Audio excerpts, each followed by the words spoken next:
ಜಾತಿಲಿ ಮೇಲೂ ಇವ್ರ ಜಾತಿಲಿ ಕಡಿಮೆ. ಯಾರು ಹೇಳಿದ್ದು?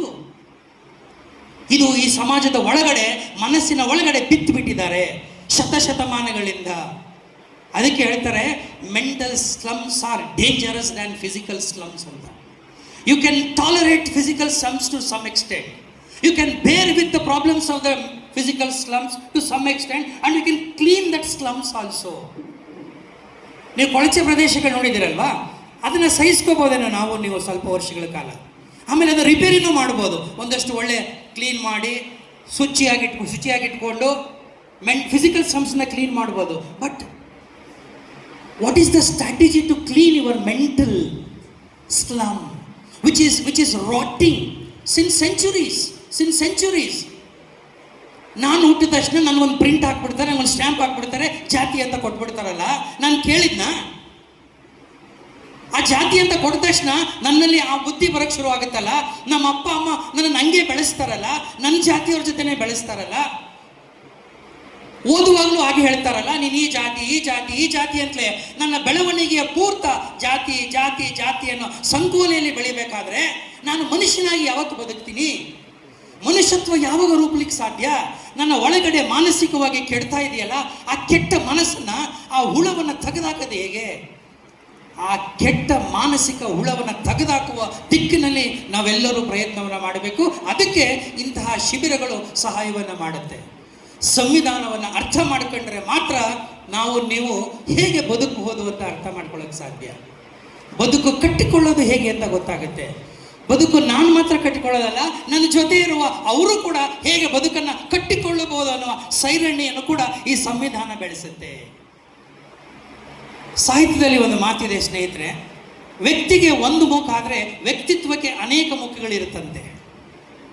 If a person has got one face but the personality has got many faces. ಅದಕ್ಕೆ ಕೆಲವರು ತುಂಬ ಕೆಲಸ ಮಾಡಿ ಒಳ್ಳೆ ಹೆಸರು ಮಾಡಿದವ್ರಿಗೆಲ್ಲ ಮಲ್ಟಿ ಫ್ಯಾಸೆಟೆಡ್ ಪರ್ಸನಾಲಿಟೀಸ್ ಅಂತ ಕರಿತೀವಿ, ಬಹುಮುಖ ವ್ಯಕ್ತಿತ್ವ ಅಂತ ಕರಿತಾ ಇರ್ತೀವಿ. ನಮ್ಮ ಒಂದು ಈ ದೇಶದ ದೊಡ್ಡ ಸಮಸ್ಯೆ ನನಗೆ ಅನಿಸೋದು, I am subject to correction. We have got plenty of leaders, we have got plenty of castes. ಜಾತಿಗಳು, ಅದಕ್ಕೆ 108 ನಾಯಕರುಗಳು, ದೇಶ ತುಂಬ ನಾಯಕರುಗಳು. ಆದರೆ ದೊಡ್ಡ the problem with this country is not about the leaders. We have got tall leaders, we have got great leaders, but the problem is about not the leaders but about the leadership. ಸಮಸ್ಯೆ ಬಂದಿರೋದು ನಿಮ್ಮ ನಡುವೆ ಈ ಒಂದು ನಾಯಕತ್ವದ ಸಮಸ್ಯೆ. ಹೇಗೆ ವ್ಯಕ್ತಿತ್ವ ಅನ್ನೋದು ನಮಗೆ ಗೋಚರ ಆಗಬೇಕು, ಹಾಗೆ ನಾಯಕತ್ವ ಅನ್ನೋದು ಕೂಡ ಈ ಸಮುದಾಯಗಳಲ್ಲಿ, ಎಲ್ಲ ಸಮುದಾಯಗಳಲ್ಲೂ ಬರಬೇಕು. ಆ ನಾಯಕತ್ವಕ್ಕೆ ಒಂದೇ ಮುಖ ಇರಬೇಕು. ಏನಪ್ಪ ಅಂತಂದರೆ ಸಮಾಜದ ಹಿತವನ್ನು ಕಾಪಾಡ್ತಕ್ಕಂಥದ್ದು, ಸಮಾಜದಲ್ಲಿ ಎಲ್ಲರನ್ನೂ ಪ್ರೀತಿಯಿಂದ ಗೌರವಿಸ್ತಕ್ಕಂಥದ್ದು, ಪ್ರೀತಿಯಿಂದ ನಡೆಸ್ಕೊಳ್ತಕ್ಕಂಥದ್ದು. ಅದು ಸಂವಿಧಾನದ ಮುಖ್ಯ ಉದ್ದೇಶ. ಅದನ್ನೇ ನಾವು ಹೇಳೋದಲ್ವಾ, 1776 ಅಲ್ಲಿ when the Americans were fighting for their independence, they fought for only this freedom, they fought only for liberty. And in 1779 when the French revolted against their own masters, they were only fighting for 3 things: liberty, fraternity, equality. ಇಷ್ಟೇ, ಇನ್ನೇನು ಕೇಳಲಿಲ್ಲ ಅವರು. ಸ್ವಾತಂತ್ರ್ಯ, ಸಮಾನತೆ, ಸೋದರತ್ವ, ಇವು 3 ಕೇಳಿದ್ದು, ಇನ್ನೇನು ಕೇಳಿಲ್ಲ. ಅದು ಯಾರನ್ನು ಕೇಳಿದ್ರು? ಅವರನ್ನೇ ಆಳ್ವಿಕೆ ಮಾಡ್ತಾ ಇದ್ದ ಅವರ ರಾಜನ ವಿರುದ್ಧವಾಗಿ ದಂಗೆ ಎದ್ದು ಕೇಳಿದ್ದು. ಇವತ್ತಿಗೂ ಕೂಡ ನಾವು 18ನೇ ಶತಮಾನದಿಂದ, ಆ ಕಾಲದಿಂದಲೂ ಕೂಡ ಇವತ್ತಿಗೂ ನಾವು ನಮ್ಮ 12ನೇ ಶತಮಾನದಲ್ಲಿ ಶರಣರು ಬಸವಾದಿಯಾಗಿ ಏನು ಹೇಳಿದರು? ಜಾತಿ ಬೇಡ, ಹೊಂದಾಣಿಕೆಯಿಂದಿರಬೇಕು, ಒಗ್ಗಟ್ಟಾಗಿರಬೇಕು, ಪ್ರೀತಿಯಿಂದಿರಬೇಕು, ಗೌರವಿಸೋಣ, ಕಾಯಕ ಮಾಡೋಣ ಅಂತ. ಇನ್ನೂ ಅದನ್ನೇ ನಾವು ಮಾಡ್ತಾ ಇದ್ದೀವಿ, ಇನ್ನೂ ಹೇಳ್ತಾ ಇದ್ದೀವಿ. ಆದರೂ ಸಮಾಜದಲ್ಲಿ ಆ ಸೈರಣೆ ಅನ್ನೋದಿದೆಯಲ್ಲ, ಆ ಸಹಿಷ್ಣುತೆ ಅನ್ನೋದು ಎಲ್ಲೋ ಇನ್ನೂ ಬರಬೇಕಾಗಿದೆ ಪೂರ್ಣ ಪ್ರಮಾಣದಲ್ಲಿ. ಜೊತೆಲಿ ಇರುವಾಗ, ತೋರಿಸುವಾಗ, ಪ್ರೀತಿ ಇರುವಾಗ. ಅದೇ ನಮ್ಮ ಮನೆಯಲ್ಲಿ ನಾನು ಹೇಳ್ತಾ ಇದ್ದೆ, ನಮ್ಮ ಮನೆಯಲ್ಲಿ ಏನಾದ್ರು ಒಂದು ಸಾವು ಆಗಿಬಿಟ್ರೆ, ಒಂದು ಮದುವೆ ಆಗಿಬಿಟ್ರೆ, ನನ್ನ ಎಲ್ಲ ಬುದ್ಧಿವಂತಿಕೆ, ನನ್ನ ವಿದ್ಯೆ ಎಲ್ಲ ಪಕ್ಕಕ್ಕೆ ಕುತ್ತಿಟ್ಬಿಡ್ತೀನಿ. ಅಲ್ಲಿ ಏನು ಓದ್ತಿರೋನು ಯಾರೋ ಒಬ್ಬ ಬಂದು ನಮ್ಮನ್ನೆಲ್ಲ ಲೀಡರ್ಶಿಪ್ ಕೊಟ್ಬಿಡ್ತಾನೆ. ಸಾವಾಗಿದೆ, ಇದು ಹೀಗೇ ಮಾಡಬೇಕು, ಅದು ಕಂದಾಚಾರವೋ, ಅದು ಅಂಧಶ್ರದ್ಧೆಯೋ, ಅದು ಮೌಢ್ಯವೋ, ನಾವು ಯಾರೂ ಪ್ರಶ್ನೆ ಮಾಡೋದಿಲ್ಲ. ಜಾತಿ, ಅಂತರ್ಜಾತಿ, ಜಾತಿ ಒಳಗಡೆನೇ ಮದುವೆ ಆಗಬೇಕು. ನಿನ್ನೆ ನಮ್ಮ ಸ್ನೇಹಿತರೊಬ್ಬರು ಸಿಕ್ಕಿದ್ರು, ಅವ್ರು ಹೇಳ್ತಾ ಇದ್ರು, ಸರ್ ಅವರು ಭಾಳ ದೊಡ್ಡ ಪೋಸ್ಟಲ್ಲಿದ್ದಾರೆ, ಸ್ಟೇಟ್ ಆಫೀಸರು, ವಿದ್ಯಾವಂತರು, ಸ್ಟೇಟ್ ಆಫೀಸರ್, ಓದ್ಕೊಂಡಿದ್ದಾರೆ. ಉತ್ತಮವಾದ ಜಾತಿನಲ್ಲೇ ಇದ್ದಾರೆ. ಪಾಪ ಮಗಳು ಕೇಳಿದ್ದಾರೆ, ಯಾರೋ ಹೆಣ್ಣು ನೋಡೋಕೆ ಬಂದಿದ್ದಾರೆ. ಮಗಳಿಗೆ ಕೇಳಿದ್ದಾರೆ ಇವರು, ಏನಮ್ಮ ನೋಡ್ಬೋದಾ, ಮುಂದುವರಿಬೋದಾ ಅಂತ. ಮಗಳು 5 ವರ್ಷದಿಂದ ತಮ್ಮ ಅಪ್ಪನಿಗೆ ಹೇಳ್ದಿರೋ ಮಾತನ್ನು ಹೇಳ್ತಾಳೆ, ಇಲ್ಲ ಡ್ಯಾಡಿ, ನಾನು ಯಾರೋ ಒಂದು ಹುಡುಗನ ಇಷ್ಟಪಟ್ಟಿದ್ದೀನಿ. ಶಾಕ್ ಆಗುತ್ತೆ ತಂದೆಗೆ. ಶಾಕ್ ಆಗಬೇಕಾದ ಅಗತ್ಯ ಇಲ್ಲ. ನಾನು ಇವ್ರಿಗೆ ಹೇಳಿದೆ, ಶಾಕ್ ಆಗಬೇಕಾದ ಅಗತ್ಯ ಇಲ್ಲ. ನಿಮ್ಮ ಮಗಳು ತಪ್ಪು ಮಾಡಿದರೆ, ಮೋಸ ಮಾಡಿದರೆ, ಕಳ್ತನ ಮಾಡಿದರೆ, ಅವಳ ಮೇಲೆ FIR ಹಾಕಿದರೆ ನೀವು ಶಾಕ್ ಆಗಬೇಕು. ಅವಳು ಮಾಡಿದ್ದೇನು ದ್ರೋಹನ? ತಪ್ಪಲ್ಲ, ಸಹಜವಾದ ಪ್ರೀತಿ ಮಾಡಿದ್ಲು, ತಪ್ಪೇನು? ಅದ್ರ ಮುಂದುವರೆದ ಭಾಗ ಕೇಳಿ. ಸರ್, ಅವ್ರು ನಮ್ಮ ಜಾತಿಯವರಲ್ಲ. ಜಾತಿಯವರಲ್ಲ? ಯಾವ ಜಾತಿ? ನಾನು ಅಂದ್ಕೊಂಡೇನೋ ಭಾಳ ಕೀಳು ಜಾತಿ ಅಂತ. ಅವರು ಸರಿ ಸಮಾನಾಗಿರ್ತಕ್ಕಂಥ ಪಕ್ಕದ ಜಾತಿ ಅಷ್ಟೇ. ಅವ್ರ ಜಾತಿ ಒಳಗಡೆ ಇನ್ನೊಂದು ಸಣ್ಣ ಸಬ್ ಕಾಸ್ಟ್ ಏನೋ ಇರ್ತಾರಲ್ಲ ಅಷ್ಟೇ. ಅದಕ್ಕೆ ಇಷ್ಟೊಂದು ಚಿಂತೆ ಮಾಡಬೇಕೆ? ಅದನ್ನು being educated man, being a state officer, is so scared of sharing that with his own wife and family and is not able to convince his own people. ನೀವು ನಿಮ್ಮ ಮನೆಯವ್ರನ್ನೇ ಸಮಾಧಾನ ಪಡಿಸ್ಲಿಕ್ಕೆ ನಿಮಗೆ ಆಗದೆ ಹೋದರೆ, ನೀವು ಮಾಡ್ತಿರುವಂಥ ಒಂದು ಒಳ್ಳೆಯ ಕೆಲಸವನ್ನೇ ನೀವು ನಿಮ್ಮ ಮಕ್ಕಳಿಗೆ, ನಿಮ್ಮ ತಂದೆ ತಾಯಿಯರಿಗೆ, ನಿಮ್ಮ ಹೆಂಡತಿ ಮಕ್ಕಳಿಗೆ ಅಥವಾ ನಿಮ್ಮ ಸ್ವಂತದವರಿಗೆ ಕನ್ವಿನ್ಸ್ ಮಾಡೋಕ್ಕಾಗದೆ ಹೋದರೆ, ಇನ್ನು ಕೆಟ್ಟ ಕೆಲಸನ ನೀವು ಕನ್ವಿನ್ಸ್ ಮಾಡೋಕ್ಕಾಗತ್ತಾ? ಅಲ್ಲ, ಆ ಮಗು ಮಾಡಿದ ತಪ್ಪಾದರೂ ಏನು? Has she committed a crime? No. When she has not committed crime, just because ಅವ್ರ ಜಾತಿ ಬಿಟ್ಟು ಬೇರೆ ಜಾತಿಯ ಹುಡುಗನನ್ನು ಪ್ರೀತಿಸಿದ್ದಾರೆ ಅನ್ನೋ ಒಂದೇ ಒಂದು ಕಾರಣಕ್ಕಾಗಿ ನೀವು ಆಕೆಯನ್ನು ಮೂದಲಿಸೋದು, ಏನೋ ತಪ್ಪು ಮಾಡಿದಾಳೆ ಅಂತ ಆರೋಪ ಹೊರಿಸೋದು, ಇದೇ ನಾನು ಹೇಳಿದೆ, ಮಾನಸಿಕವಾದಂಥ ನಮ್ಮ ಆ ಕೊಳಕು ಇನ್ನೂ ಏನು ಕೆಲಸ ಮಾಡ್ತಾ ಇದೆ. ಎಲ್ಲಿ ನಾವು ಕ್ಲೀನ್ ಆಗಿದ್ದೀವಿ? ಎಲ್ಲಿ ಕ್ಲೀನ್ ಆಗಿದ್ದೀವಿ? And this officer is A fine gentleman, finest gentleman. ಅವರ ಒಳಗಡೆ ಇಂಚು ಕೂಡ ಜಾತಿಯ ಭೇದ, ಜಾತಿಯ ಮನಸ್ಥಿತಿ ಇಲ್ಲವೇ ಇಲ್ಲ.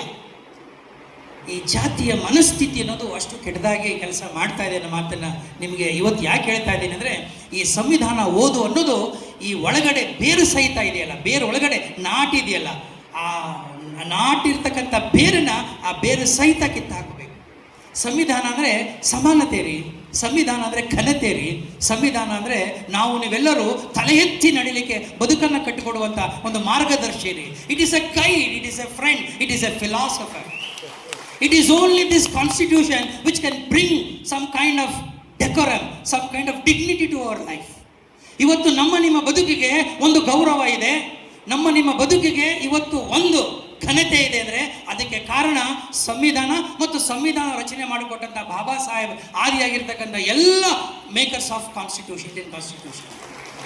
ಇದು ಇವತ್ತು ನಮಗೆಲ್ರಿಗೂ ದೊಡ್ಡ ಗ್ರಂಥ ಆಗಬೇಕು ಸ್ನೇಹಿತರೆ. ನೀವು ಧರ್ಮ ನಂಬಿಕೆಗಳು ಏನಾದ್ರು ಇಟ್ಕೊಳ್ಳಿ, ನನಗೆ ಅದ್ರ ಬಗ್ಗೆ ಬೇಸರ ಇಲ್ಲ, ಪಕ್ಕಕ್ಕಿಡಿ. What should be your priority? What should be your priority? That you should be able to take a call. ಅದಕ್ಕೆ ನಮ್ಮ ವಿದ್ಯೆ ನಮಗೆ ಸಹಾಯ ಮಾಡಬೇಕು, ವಿವೇಕ ನಮಗೆ ಸಹಾಯ ಮಾಡಬೇಕು, ಮತ್ತು ನಮ್ಮ ಜ್ಞಾನ, ಈ ಸಮಾಜದ ಬಗ್ಗೆ ಇರತಕ್ಕಂಥ ಪರಿಜ್ಞಾನ ಇದೆಯಲ್ಲ, ಅದು ನಮಗೆ ಸಹಾಯವನ್ನು ಮಾಡಬೇಕು. ಸಂವಿಧಾನ ಓದು ಅನ್ನುವಂಥ ಅಭಿಯಾನ ನಿಜಕ್ಕೂ ಬಹಳ ಇವತ್ತು ಕಾಲಕ್ಕೆ ಬೇಕಾಗಿರ್ತಕ್ಕಂಥದ್ದು. ನಾನು ಈ ಸಂದರ್ಭದಲ್ಲಿ ಹಿಂದೆ ಒಂದು ಅಟೆಂಪ್ಟ್ ಮಾಡಿದರು, ಬಹುಶಃ I think I am right, ಹಿಂದೆ ಇದ್ದಂಥ ಸರ್ಕಾರ, ಇವತ್ತದೇ ಕಾಂಗ್ರೆಸ್ ಸರ್ಕಾರವೇ, constitution was introduced as one of the important papers in the universities. ಆಗ ನಾನು I was also teaching in a college. ಕಾನ್ಸ್ಟಿಟ್ಯೂಷನನ್ನು ಯಾರಪ್ಪ ಓದ್ತಾ ಇದ್ದೀವಿ? ಹೈಸ್ಕೂಲ್ವರೆಗೆ ಎಲ್ಲರೂ ಓದ್ತಾರೆ. ಸಮಾಜಶಾಸ್ತ್ರದಲ್ಲಿ ಒಂದು ಚಾಪ್ಟರು ಸಂವಿಧಾನ ಅಂತ ಓದಿರ್ಬೋದು, ಹೌದಾ? ಸೋಷಿಯಲ್ ಸ್ಟಡೀಸ್ನಲ್ಲಿ. PUCಗೆ ಸೈನ್ಸ್ಗೆ ಹೋಗ್ಬಿಟ್ರೆ ಅವರು ಕಾನ್ಸ್ಟಿಟ್ಯೂಷನ್ ಬಗ್ಗೆ ಏನು ಓದಲ್ಲ. ಅಲ್ಲಿಗೆ you are detached, you are delinked from constitution. ನೀವು PUC ಓದ್ಕೋತೀರಿ, ಮೆಡಿಕಲ್, ಇಂಜಿನಿಯರಿಂಗ್ ಬೇರೆ ಬೇರೆ ಓದ್ಕೊಂಡು ಹೋಗ್ಬಿಡ್ತೀರಿ, ನೀವು ಯಾವತ್ತೂ ಕೂಡ ಸಂವಿಧಾನದ ಕಡೆಗೆ ತಲೆ ಎತ್ತು ಕೂಡ ನೋಡೋದಿಲ್ಲ, ಹೌದಾ? This is not correct. ಸಂವಿಧಾನ ಕೇವಲ ಆರ್ಟ್ಸ್ ಓದೋ ಹುಡುಗರಿಗೆ ಮಾತ್ರ ಅಲ್ಲ, ಅಥವಾ ಪೊಲಿಟಿಕಲ್ ಸೈನ್ಸ್ ಓದೋರಿಗೆ ಅಥವಾ ಲಾ ಓದೋರಿಗೆ ಮಾತ್ರ ಅಲ್ಲ.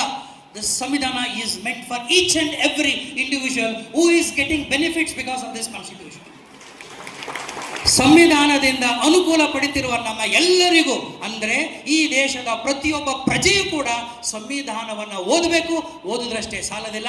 ನೆಕ್ಸ್ಟ್ ಸ್ಟೆಪ್ ಹೇಳ್ತೀನಿ, ಮನನ ಮಾಡಿಕೊಳ್ಳಬೇಕು, ಅಂತರ್ಗತ ಮಾಡಿಕೊಳ್ಳಬೇಕು. ನೆಕ್ಸ್ಟ್ ಸ್ಟೆಪ್ ಹೇಳ್ತೀನಿ, then you should also abide by the provisions of the constitution. Only then you will be fulfilling your duty as a citizen of this country. ಈ ದೇಶದ ಒಬ್ಬ ಪ್ರಜೆಯಾಗಿ ನಮ್ಮ ಜವಾಬ್ದಾರಿಯನ್ನು ನಿರ್ವಹಿಸಿದಾಗ ಯಾವಾಗ ಪೂರ್ಣಗೊಳ್ಳುತ್ತೆ ಅಂದರೆ ಈ ಎಲ್ಲ ಕ್ರಮಗಳನ್ನು ನಾವು ಮಾಡಿದಾಗ. ಓದೋದ್ರ ಜೊತೆಯಲ್ಲಿ ಮನನ ಮಾಡಿಕೊಳ್ಳಿ, ಅದನ್ನು ಪಾಲಿಸುವಂಥದ್ದು. ಗೌರವ ಪಕ್ಕದಲ್ಲಿರಬೇಕು, ನಿಜ. Let us respect, but respect alone does not lead to complaints of the provisions of the constitution. ಈ ಕಾನ್ಸ್ಟಿಟ್ಯೂಷನ್ ನಮಗೆ ಮಾರ್ಗದರ್ಶನ ಆಗಬೇಕು. ಮಾರ್ಗದರ್ಶಿ ಮತ್ತು ಮಾರ್ಗದರ್ಶನ ಎರಡೂ ಕೂಡ ನಮ್ಮ ಸಂವಿಧಾನ ಆಗಬೇಕು ಅನ್ನೋ ಮಾತನ್ನು ಹೇಳ್ತಾ, ಕೇವಲ ನಾನು I would request honourable justice ಅವರಿಗೆ ರಿಕ್ವೆಸ್ಟ್ ಮಾಡೋದೇನಪ್ಪ ಅಂದರೆ, ಇದು ನಮ್ಮ ಯೂನಿವರ್ಸಿಟಿಗಳಲ್ಲಿ it should become a subject in all the universities. All the students irrespective of their discipline, they should be able to read and write about this constitution. ಅದು last time ಏನು ಮಾಡೋದು, introduce ಮಾಡಿಬಿಟ್ಟು ಎಕ್ಸಾಮಿಗೆ ಅದನ್ನು ಕನ್ಸಿಡರ್ ಮಾಡಲಿಲ್ಲ. ಬರೀ ಓದ್ಬೋದು, but exam marks ಕೊಡೋಕ್ಕೆ ಅದನ್ನು ಕನ್ಸಿಡರ್ ಮಾಡಿರಲಿಲ್ಲ. ಆ ಕಾರಣಕ್ಕಾಗಿ I would think that it is high time that the universities and the department should take a call by making constitution as one of the important subjects, so that ಎಲ್ಲರೂ ಕೂಡ ಈ ಸಂವಿಧಾನವನ್ನು ಅರ್ಥ ಮಾಡಿಕೊಂಡು ಪ್ರಾಮುಖ್ಯತೆಯನ್ನು ತಿಳ್ಕೊಂಡು ತಮ್ಮ ಜೀವನದಲ್ಲಿ ಅಳವಡಿಸ್ಕೊತಾರೆ ಅನ್ನೋ ಮಾತನ್ನು ಹೇಳ್ತಾ, ಇಷ್ಟೊತ್ತವರೆಗೆ ನನ್ನ ಮಾತನ್ನು ಕೇಳಿದ್ದಕ್ಕೆ, ನನ್ನನ್ನು ಸಹಿಸ್ಕೊಂಡಿದ್ದಕ್ಕೆ ನಮಸ್ಕಾರ.